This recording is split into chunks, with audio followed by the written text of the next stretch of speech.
Jeremías capítulo 48. Así dice el Señor Todopoderoso, el Dios de Israel, acerca de Moab. Ay de Nebo, porque será devastada. Kiriatayim será capturada y puesta en vergüenza. Su fortaleza será humillada y destruida. La gloria de Moab ha desaparecido. En Hesbón maquinan el mal contra ella. Vengan, hagamos desaparecer a esta nación. También tú, Madmen, serán silenciada, y la espada te perseguirá. Se oye el clamor desde el Joranayim, devastación y gran destrucción. Moab será quebrantada, ya se oyen los gritos de sus pequeños.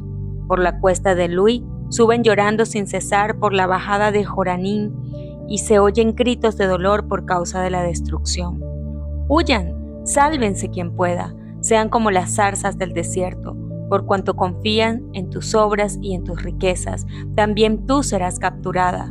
Quemos, tu Dios, irá al exilio, junto con sus sacerdotes y oficiales. El destructor vendrá contra toda ciudad, y ni una sola de ellas escapará. El valle quedará en ruinas y la meseta quedará destruida, tal como lo ha dicho el Señor. Coloquen una lápida para Moab, porque yace destruida. Sus ciudades están desoladas y sin habitante alguno. Maldito el que sea negligente para realizar el trabajo del Señor. Maldito el que de la sangre retraiga su espada. Moab ha vivido en paz desde su juventud, ha reposado sobre sus heces, no ha pasado de vasija en vasija ni ha ido jamás al exilio. Por eso conserva su sabor y no pierde su aroma.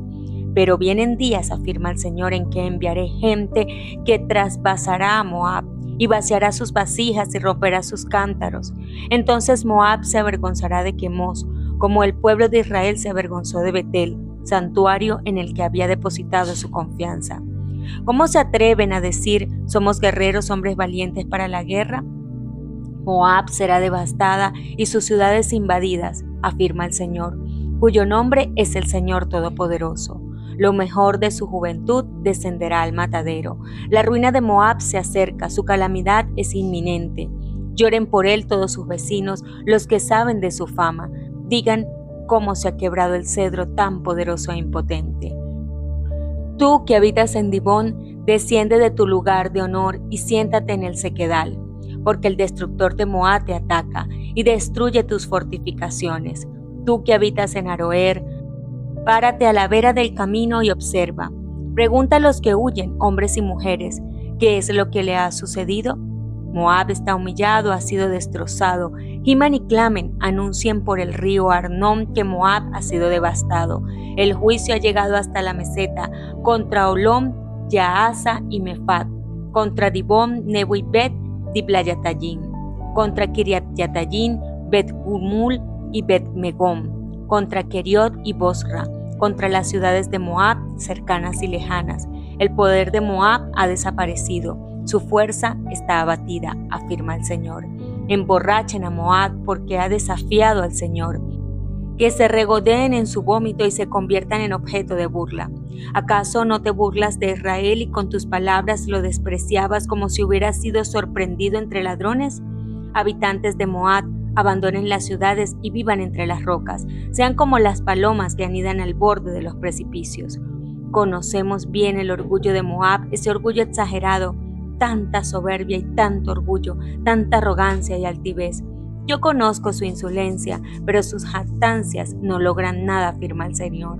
Por eso lloro por Moab, gimo por toda su gente, sollozo por el pueblo de Kirjeres.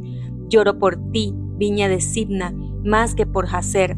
Tus sarmientos sobrepasan el mar y llegan hasta Jazer, pero caerá el destructor sobre tu cosecha y sobre tu vendimia. De los fértiles campos de Moab han desaparecido el gozo y la alegría. Acabé con el vino de tus lagares, ya nadie pisa las uvas entre gritos de alborozo. Los gritos ya no son de regocijo. El clamor de Hesbón llega hasta Elalé y Yaasa, y su voz se alza desde Zoar hasta Joranayim y Eglat Celisilla, porque hasta las aguas de Ninrim se han secado.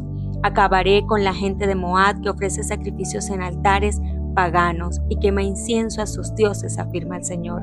Por eso, con sonido de flautas, gime por Moab mi corazón. Con sonido de flautas, Gime mi corazón por Kirjeres, porque ha desaparecido las riquezas que acumularon. Toda cabeza está rapada y toda barba rasurada. En todas las manos han incisiones y todos están vestidos de luto. Sobre todos los techos de Moab y por todas las plazas solo se escuchan lamentos porque rompí en pedazos a Moab como a una vasija desechada, afirma el Señor. Como quedó hecha a pedazos, como gimen, Moab ha vuelto la espada del todo avergonzada. Es para todos sus vecinos objeto de burla y de terror. Así dice el Señor. Miren, vuela el enemigo como águila, sobre Moab despliega sus alas. Sus ciudades serán capturadas y conquistadas sus fortalezas. En aquel día el corazón de los guerreros de Moab será como el de una parturienta. Moab será destruida como nación porque ha desafiado al Señor. El terror, la fosa y la trampa aguardan al habitante de Moab, afirma el Señor. El que huya del terror caerá en la fosa. El que salga de la fosa caerá en la trampa.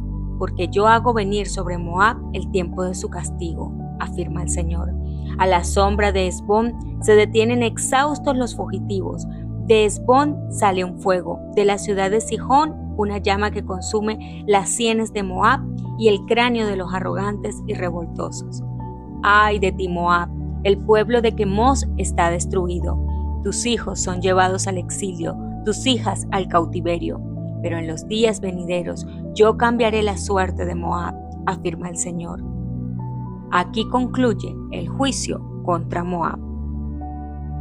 Jeremías capítulo 49. Así dice el Señor acerca de los amonitas. ¿Acaso Israel no tiene hijos? ¿Acaso no tiene herederos? ¿Por qué el dios Moloc ha heredado Gad y su pueblo vive en sus ciudades? Vienen días, afirma el Señor, en que yo haré resonar el grito de guerra contra Rabá de los amonitas. Se convertirá en un montón de ruinas y sus ciudades serán incendiadas. Entonces Israel despojará todo a los que todo le despojaron, afirma el Señor. Gime Hesbón, porque Ai ha sido destruida. Griten, hijas de Rabá, vístanse de luto y hagan lamentación, corran de un lado al otro dentro de los muros. Porque Moloc marcha al destierro junto con sus sacerdotes y oficiales. ¿Por qué te jactas de tus valles, de tus fértiles valles, hija rebelde, que confías en tus tesoros y dices, ¿quién me atacará? Voy a hacer que te acose el terror por todas partes, afirma el Señor Todopoderoso. Todos serán expulsados, cada uno por su lado, y nadie se reunirá a los fugitivos. Pero después de esto, cambiaré la suerte de los amonitas, afirma el Señor. Así dice el Señor Todopoderoso acerca de Edom. ¿Ya no hay sabiduría en Temán? ¿Se acabó el consejo de los inteligentes? ¿Acaso se ha echado a perder su sabiduría? Habitantes de Dedán, huyan, vuélvanse atrás, escóndanse en lo más profundo de la tierra.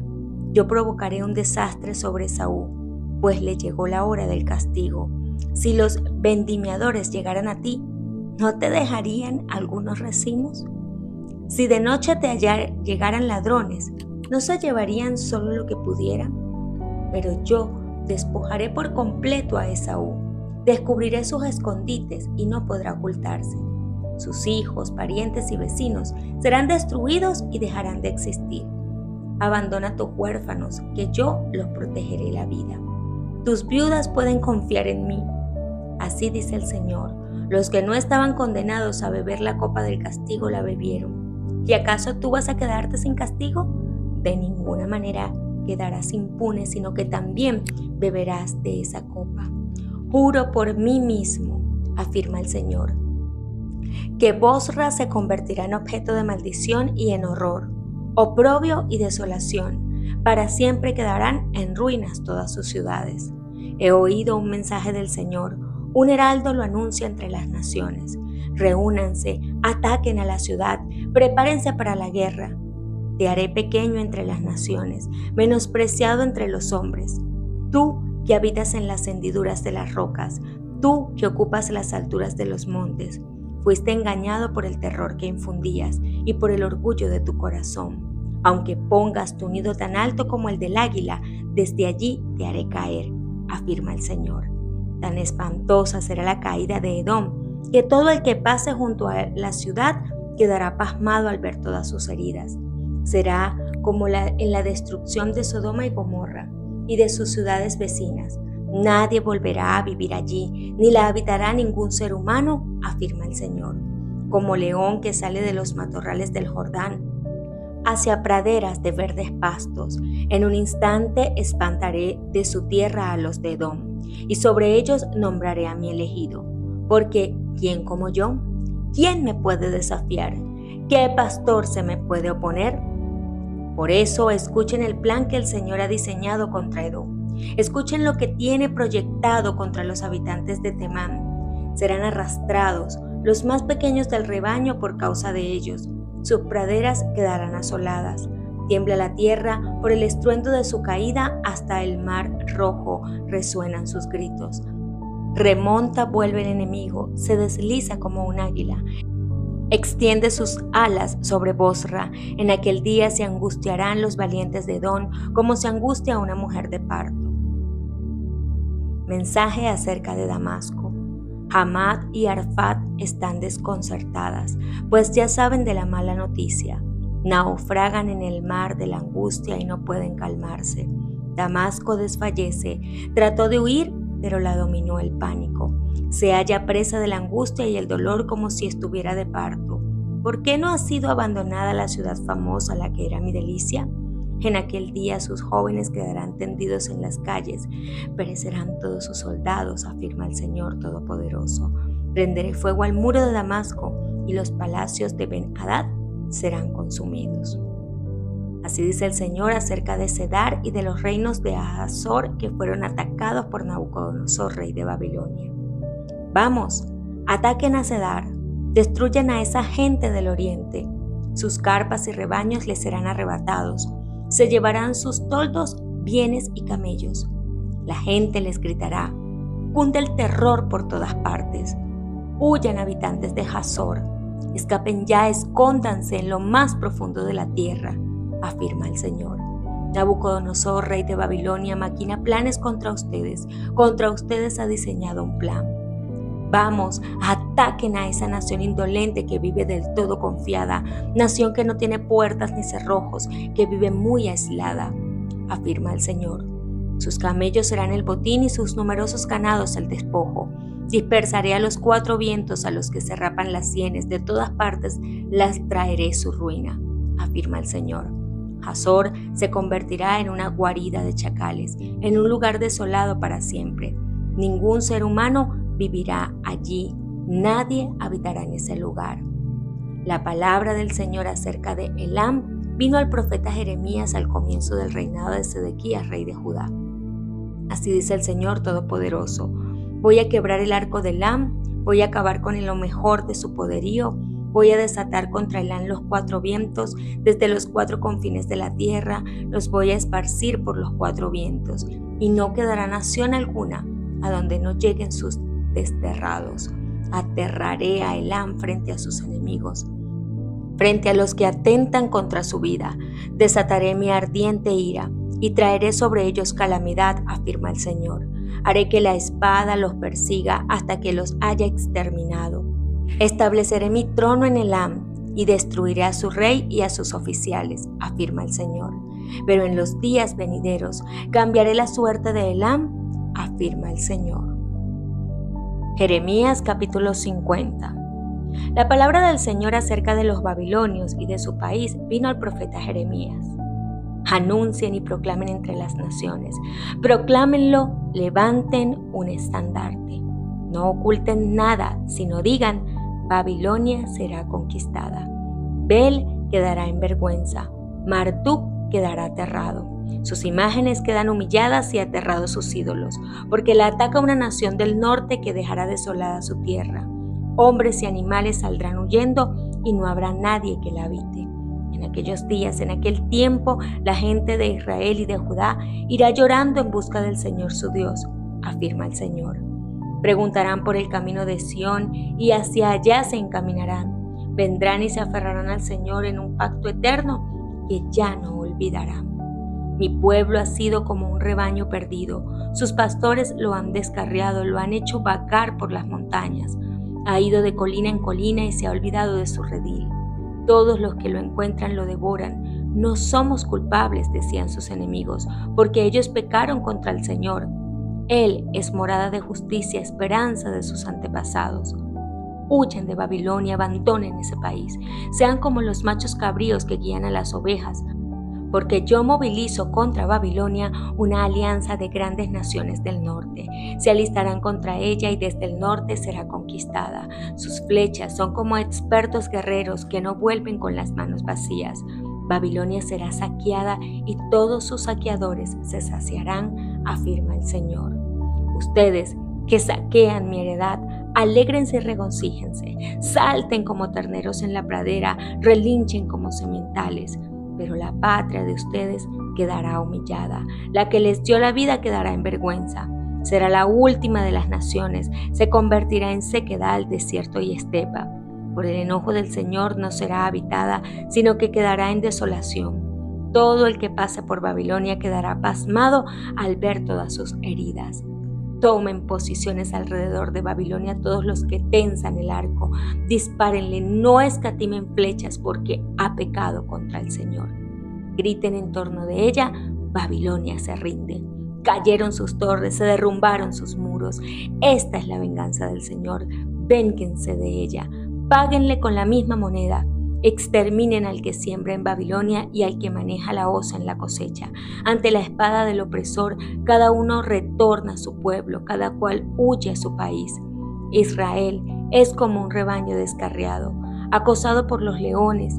Primero lo devoró el rey de Asiria y luego Nabucodonosor, rey de Babilonia, lo quebró todos los huesos. Por eso así dice el Señor Todopoderoso, el Dios de Israel. Castigaré al rey de Babilonia y a su país, como castigué al rey de Asiria. Haré que Israel vuelva a su prado y que se alimente en el Carmelo y en Basán. Su apetito quedará saciado en las montañas de Efraín y de Galaad. En aquellos días se buscará la iniquidad de Israel, pero ya no se encontrará. En aquel tiempo se buscarán los pecados de Judá, pero ya no se hallarán, porque yo perdonaré a los que dejen con vida, afirma el Señor. Ataca al país de Meratayim y a los que viven en Pecot. Mátalos, destrúyelos por completo. Cumple con todas mis órdenes, afirma el Señor.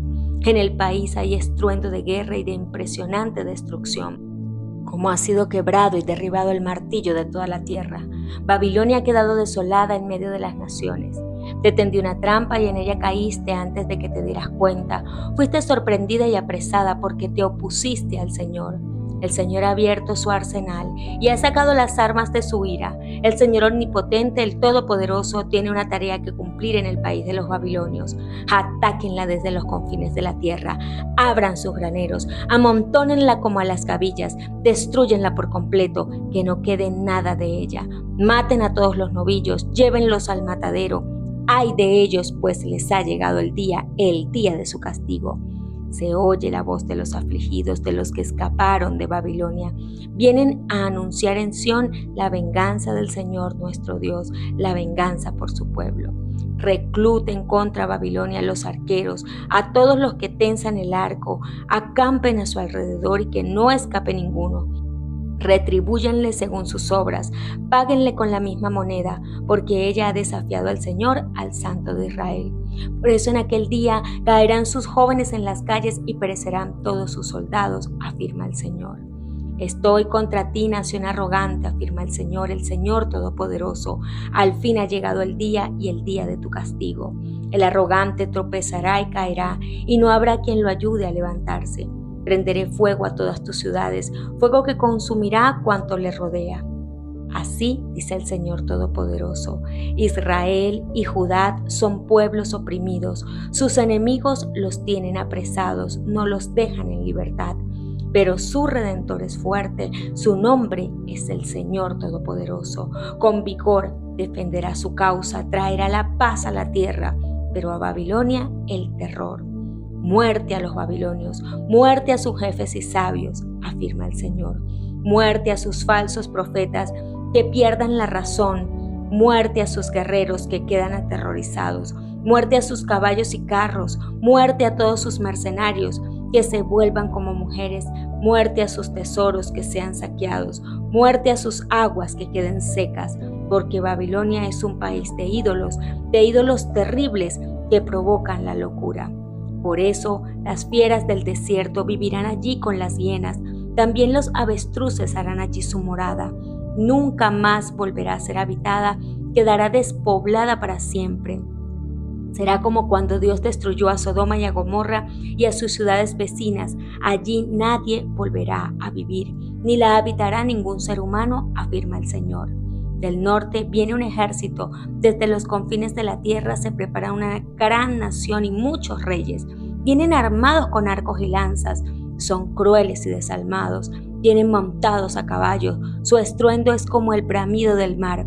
Contra ti, bella Babilonia, contra ti marchan en formación de combate, alineados como un solo hombre. El rey de Babilonia ha escuchado la noticia, sus brazos flaquean, de él se apodera la angustia, y él vienen dolores de parto, como león que sale de los matorrales del Jordán hacia praderas de verdes pastos. En un instante espantaré de su tierra a los de Babilonia, y sobre ellos nombraré a mi elegido, porque ¿quién como yo? ¿Quién me puede desafiar? ¿Qué pastor me puede oponer? Por eso escuchen el plan que el Señor ha diseñado contra Babilonia. Escuchen lo que tiene proyectado en contra del país de los babilonios. Serán arrastrados los más pequeños del rebaño por causa de ellos. Sus praderas quedarán asoladas. Tiembla la tierra por la estruendosa caída de Babilonia. Resuenan sus gritos en medio de las naciones. Juan, capítulo 6, versículos 16 al 21. Cuando ya anochecía, sus discípulos bajaron al lago y se subieron a una barca y comenzaron a cruzar el lago en dirección a Capernaum. Para entonces ya había oscurecido y Jesús todavía no se les había unido. Por causa del fuerte viento que soplaba, el lago estaba picado. Habrían remado unos 5 o 6 kilómetros cuando vieron que Jesús se acercaba a la barca caminando sobre el agua y se asustaron. Pero él les dijo: no tengan miedo, yo soy. Así que se dispusieron a recibirlo a bordo y enseguida la barca llegó a la orilla a donde se dirigía. Una noche sobre el lago. Sentada sobre la llanura cubierta de hierba, en el crepúsculo primaveral, la gente comió los alimentos que Cristo había provisto. Las palabras que habían oído aquel día le habían llegado como la voz de Dios. Las obras de sanidad que habían presenciado eran de tal carácter que únicamente el poder divino podía realizarlas. Pero el milagro de los panes atraía a cada miembro de la vasta muchedumbre. Todos habían participado de su beneficio. En los días de Moisés, Dios había alimentado a Israel con maná en el desierto. ¿Y quién era este que los había alimentado ese día, sino aquel que había sido anunciado por Moisés? Ningún poder humano podía crear de 5 panes de cebada y 2 pececillos bastantes comestibles para alimentar a miles de personas hambrientas. Y se decían unos a otros: este verdaderamente es el profeta que había de venir al mundo. Durante todo el día esta convicción se había fortalecido. Este acto culminante les aseguraba que entre ellos se encontraba el libertador, durante tanto tiempo esperado. Las esperanzas de la gente iban aumentando cada vez más. Él sería quien haría de Judea un paraíso terrenal, una tierra que fluyese leche y miel. Podía satisfacer todo deseo. Podía quebrantar el poder de los odiados romanos, podía librar a Judá y Jerusalén, podía curar a los soldados heridos en la batalla, podía proporcionar alimento a ejércitos enteros, podía conquistar las naciones y dar a Israel el dominio que deseaba desde hacía mucho tiempo. En su entusiasmo, la gente estaba lista para coronarle rey enseguida. Se veía que él no hacía ningún esfuerzo para llamar la atención a sí mismo ni para atraerse honores. En esto era esencialmente diferente de los sacerdotes y los príncipes, y los presentes temían que nunca haría valer su derecho al trono de David. Consultando entre sí, convinieron en tomarle por fuerza y proclamarle a rey de Israel. Los discípulos se unieron a la muchedumbre para declarar que el trono de David era herencia legítima de su maestro. Dijeron que era la modestia de Cristo lo que le hacía rechazar tal honor. Exalte el pueblo a su libertador, pensaban. Véanse los arrogantes sacerdotes y príncipes obligados a honrar a aquel que viene revestido con la autoridad de Dios. Con avidez decidieron llevar a cabo su propósito, pero Jesús vio lo que se estaba tramando y comprendió, como no podían hacerlo ellos, cuál sería el resultado de un movimiento tal. Los sacerdotes y príncipes estaban ya buscando su vida. Le acusaban de apartar a la gente de ellos. La violencia y la insurrección seguirían a un esfuerzo hecho para colocarle sobre el trono, y la obra del reino espiritual quedaría estorbada. Sin dilación, el movimiento debía ser detenido. Llamando a sus discípulos, Jesús les ordenó que tomase el bote y volviesen enseguida a Capernaum, dejándole a él despedir a la gente. Nunca antes había parecido tan imposible cumplir una orden de Cristo. Los discípulos habían esperado durante largo tiempo un movimiento popular que pusiese a Jesús en el trono. No podían soportar el pensamiento de que todo ese entusiasmo fuera reducido a la nada. Las multitudes que se estaban congregando para observar la Pascua anhelaban ver al nuevo profeta. Para sus seguidores, esta parecía la oportunidad áurea de establecer a su amado Maestro sobre el trono de Israel. En el calor de esta nueva ambición, les era difícil irse solos y dejar a Jesús en aquella orilla desolada. Protestaron contra tal disposición, pero Jesús les habló entonces con una autoridad que nunca habían asumido para con ellos. Sabían que cualquier oposición ulterior de esa parte sería inútil y en silencio se volvieron hacia el mar. Jesús ordenó entonces a la multitud que se dispersase y su actitud era tan decidida que nadie se atrevió a desobedecerle. Las palabras de alabanza y exaltación murieron en los labios de los concurrentes. En el mismo acto de adelantarse para tomarle, sus pasos se detuvieron y se desvanecieron las miradas alegres y anhelantes de sus rostros. En aquella muchedumbre había hombres de voluntad fuerte y firme determinación, pero el porte regio de Jesús y sus pocas y tranquilas palabras de orden apagaron el tumulto y frustraron sus designios. Reconocieron en él un poder superior a toda autoridad terrenal y sin una pregunta se sometieron. Cuando fue dejado solo, Jesús subió al monte apartado a orar. Durante horas continuó intercediendo ante Dios. Oraba no por sí mismo, sino por los hombres. Pidió poder para revelarles el carácter divino de su misión, para que Satanás no cegase su entendimiento y permitiese su juicio.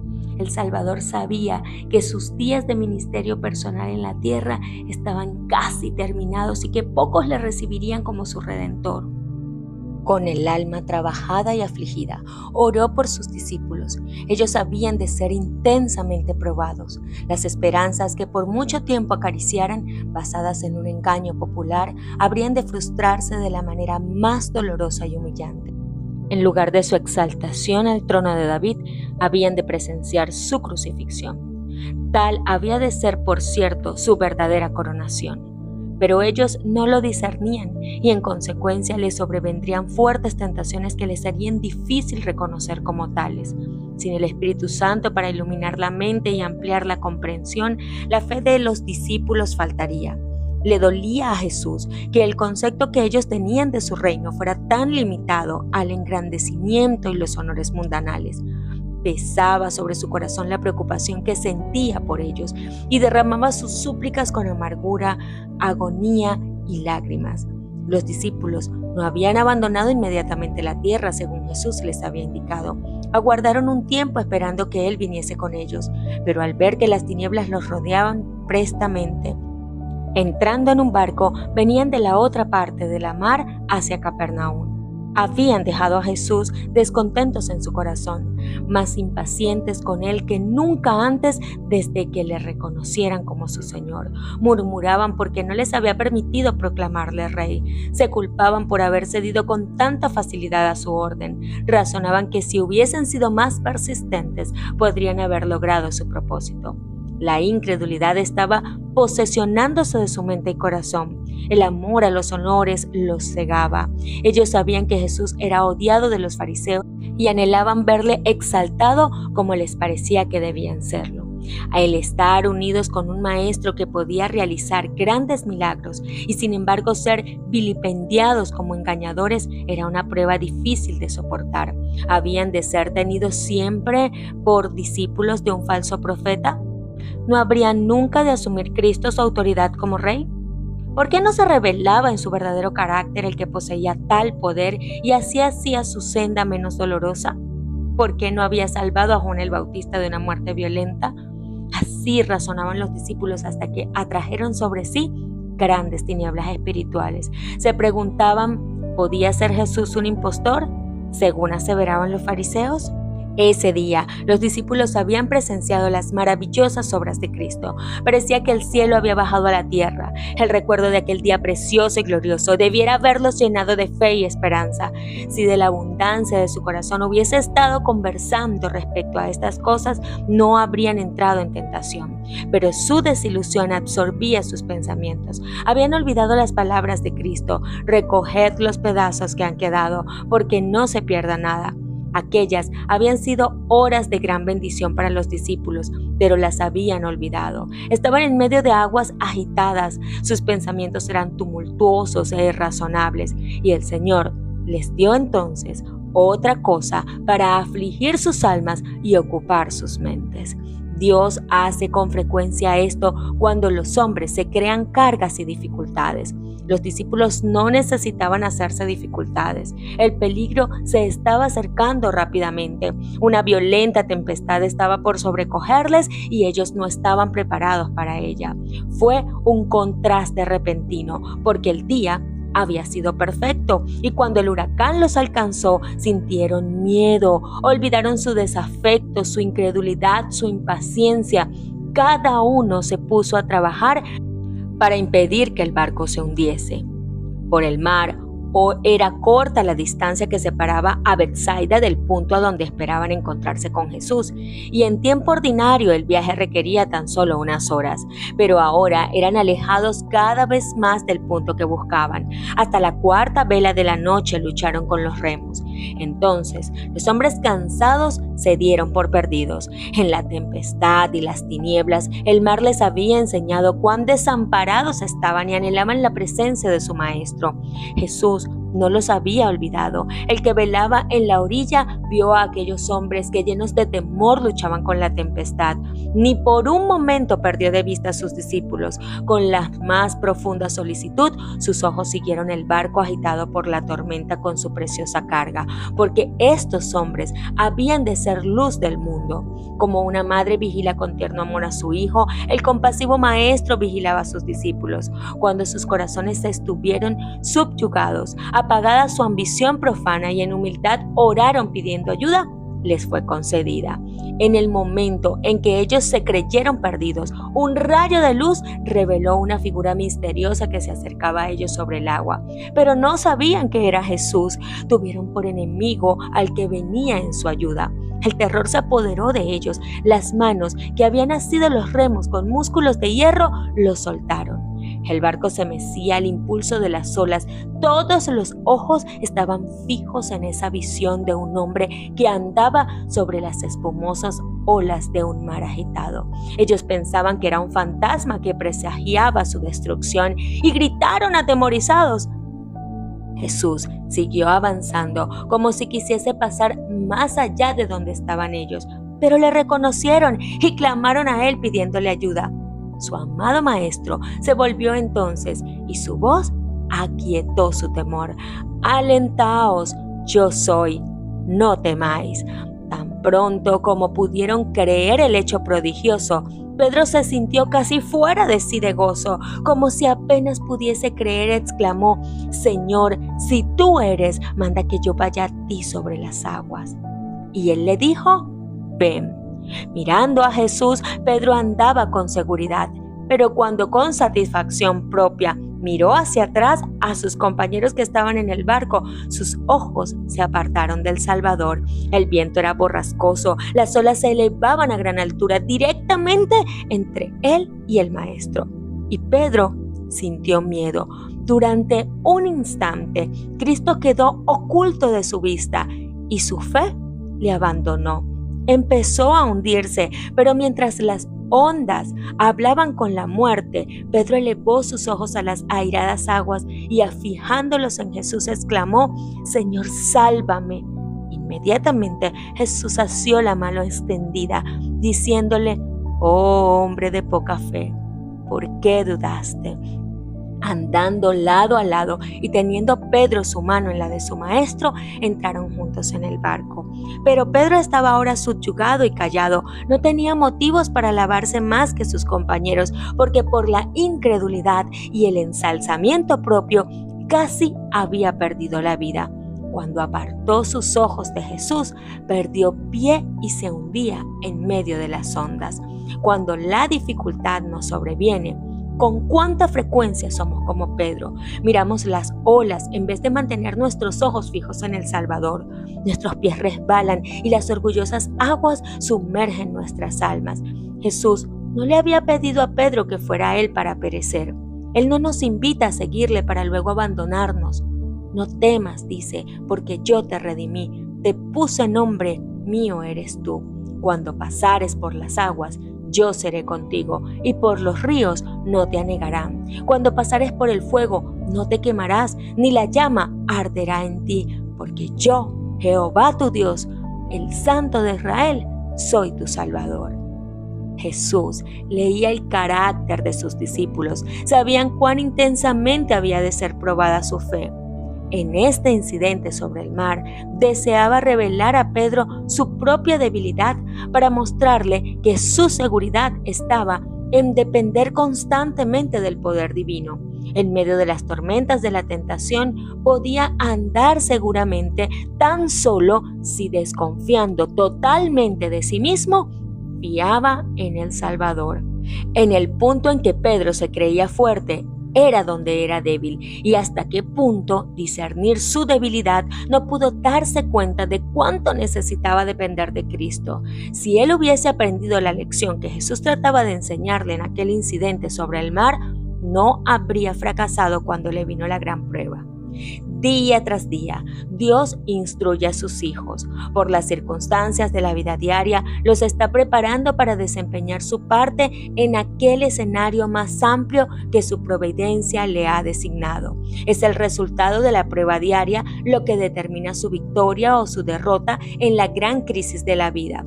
Los que dejan de sentir que dependen constantemente de Dios serán vencidos por la tentación. Podemos suponer ahora que nuestros pies están seguros y que nunca seremos movidos. Podemos decir con confianza: yo sé a quien he creído, nada quebrantará mi fe en Dios y su palabra.